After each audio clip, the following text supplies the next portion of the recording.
Join us today as we work on this feminine force that everybody kind of like has.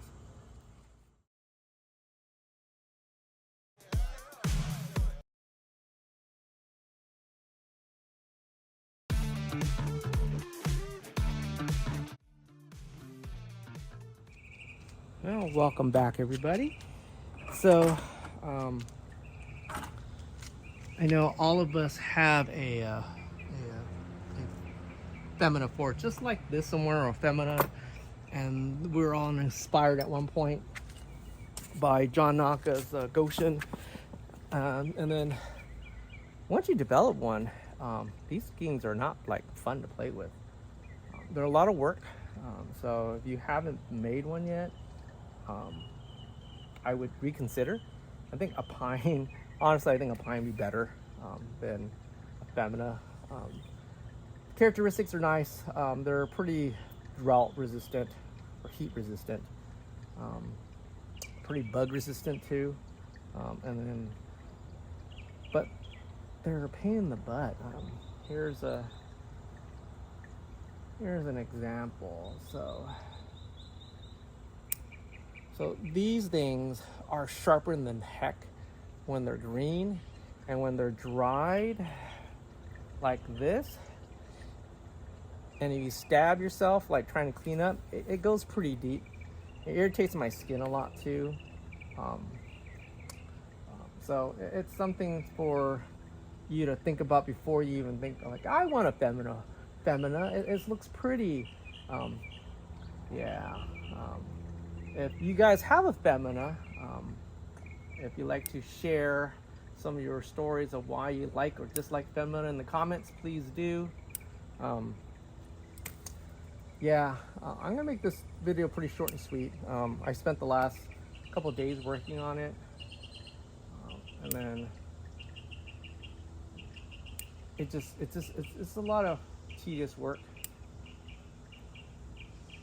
And most of the work that, or the knowledge or background that I picked up from feminas is actually from Michael Sykes, which learned it from Kenji. Oh, I forgot his last name, but that's horrible. Miyata, there you go. And then he learned those techniques for Tosho. Tosho is a needle juniper, just like Femina, but they're a slightly different variety than the American Femina. I think Femina themselves are lend to be a little more needle-like, more stiffer needles. Needles are more like bluish gray, and then the Feminas, not Femina, the Toshos are more of that bluish green, really dark bluish green color. So but there's different varieties. There's a Tosho that I have that I got from Doyle, which I got from, where he got it from Fred Morihara from San Diego. It's a softer variety. I still can't tell the difference between the two. I just know they're a needle juniper. I'm not sure you can see what I'm doing. The camera's little. So, how you trim feminas? I'm gonna work on this area right here. Can you guys see that? Let me see. You guys can see that area. Yeah, I'm gonna work on this area right here. So, the easiest way to work on a femina is to clean the bottoms. So, what I normally do is I'll try to cut in between. You can see that you want to cut in between the needles. If you cut across like flat, you're gonna cut some of the needles, and that's gonna dry out, and that's you're gonna see there's a lot of brown patches. So if you do it that way, you can get a lot of brown patches. Ideally, you want to cut between the needles, and that way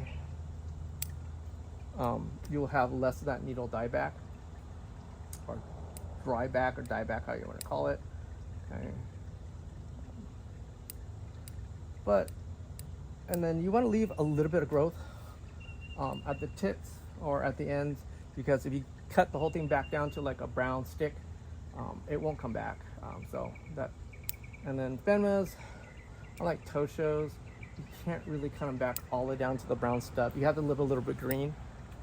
There's some areas on my trees that I cut back really hard, and they never recovered. So that's something to think about. But yeah, so what you want to do is you want to clean the bottoms. That's usually my first priority I try to do. I try to clean the bottoms as much as I can, and then I work on the tops next. If you have tweezers, this is a great time for tweezers to kind of comb, make sure everything's combs up nice and straight.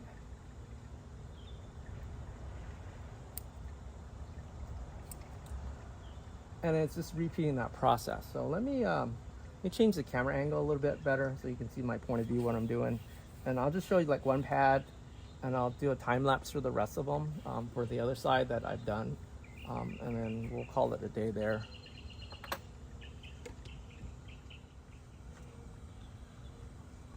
Okay, that's a little better. All right, so my goal right here is to have this nice even top right here. And the bottom, I want to shave everything clean, so there's no green underneath. I want all that growth to be on top. I'll also be combing the middle of the branches for any tuckers. You know, these things they'll tuck into each other pretty well.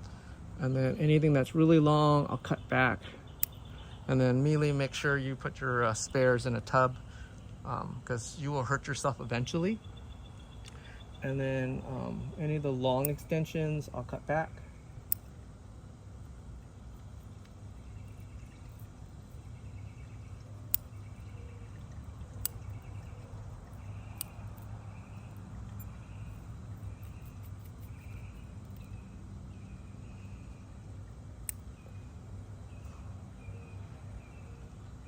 This is going to be like a scissor heavy type of trimming. So again, just kind of prepare yourself for that one. This forest is really big for me to move indoors, so I have to work outdoors on it. Unfortunately, that's like the kind of like the nature of the beast here. So again, it's okay trimming some big pieces. My goal is to make sure the bottoms are clean first. I mean, that's the easiest way. I like working top down. That means I'm not continuously cleaning the bottom, but sometimes I get bored. I kind of break that rule. And you're trying to form like little pads.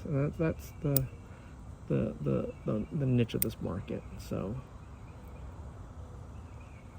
and it's kind of rinse and repeat. So you want to clean the bottoms. This is a great activity. Get some earbuds, get some music, get a good drink. You can go at it.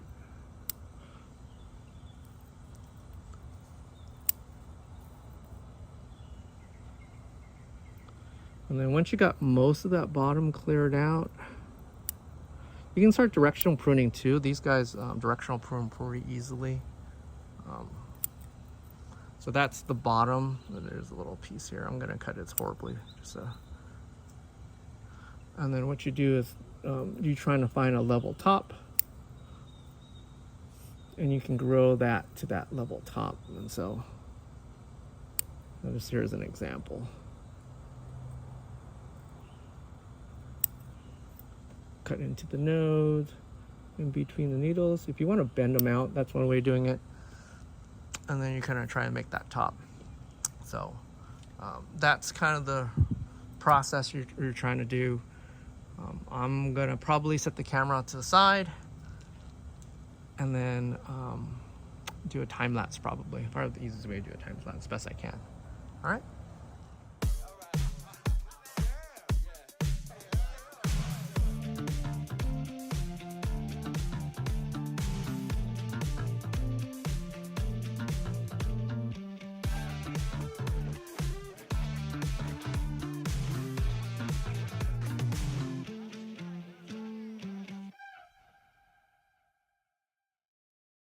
So what do you think so far? So I trimmed all the pads, literally all the pads, cleaned up the bottoms. Make sure when you look up, you can see the branch structure of it. Kind of when you look like at a giant sequoia, you can see underneath the canopy.